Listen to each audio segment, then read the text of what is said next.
Hey there, my name is Wayne Ezel and I'm here to introduce James Gibbs. James just recently graduated from the University of Alabama majoring in history.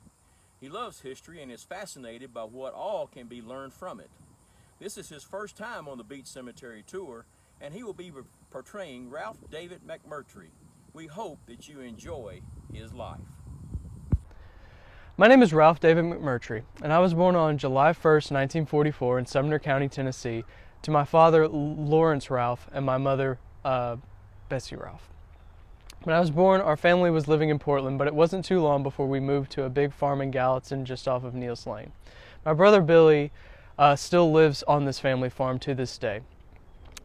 My childhood was spent helping out on the farm like most boys my age. In my spare time, I liked to hunt, especially squirrels and raccoons, and I became a pretty good marksman.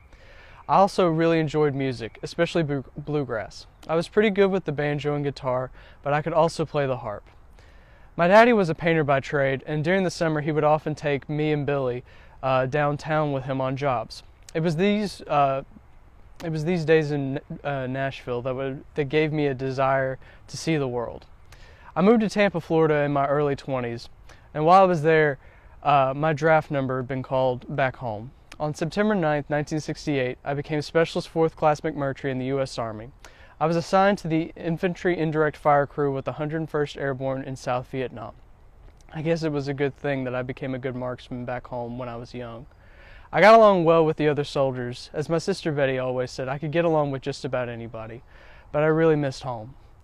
When I got to Vietnam, I sent letters and pictures home to my family constantly in Gallatin. I always kept a paper and pen in my pocket, and when we got down in the foxhole, I would just start writing. In April of 1969, I was writing a letter to my brother Billy, and I wanted to tell him that we were on a mountaintop and that it was hot. But not hot as in heat, but hot as in we were taking heavy casualties.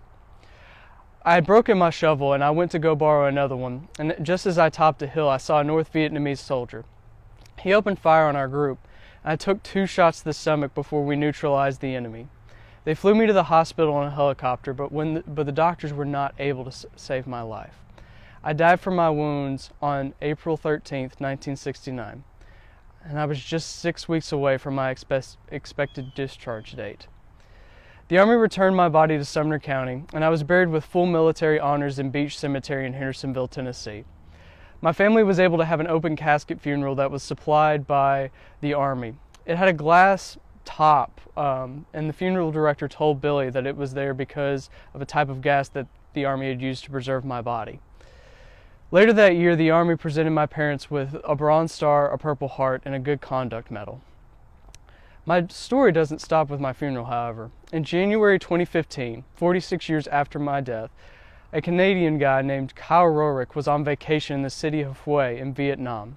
Kyle was hunting for seashells on the beach just outside the city when he saw something shiny in the sand.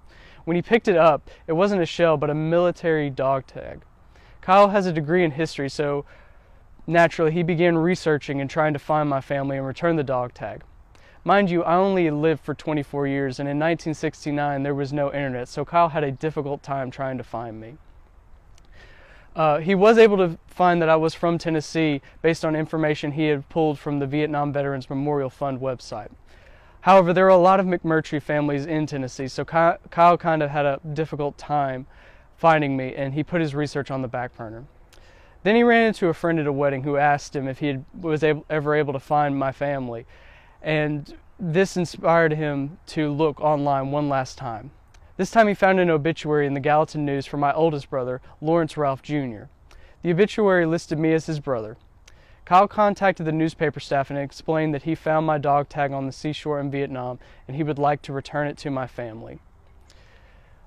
A local private investigator by the name of Roger Clemens began the search for my family, and he located and contacted my sister, Betty Lyles. Mr. Clemens called Betty and told her the story. All these years, my family had just assumed that I was buried with my dog tags. Kyle mailed the tags to my family with a very kind note saying that he hoped that they could find peace in being reunited with this piece of history. Thank you, Kyle, and thank you to all of you for listening to my story today.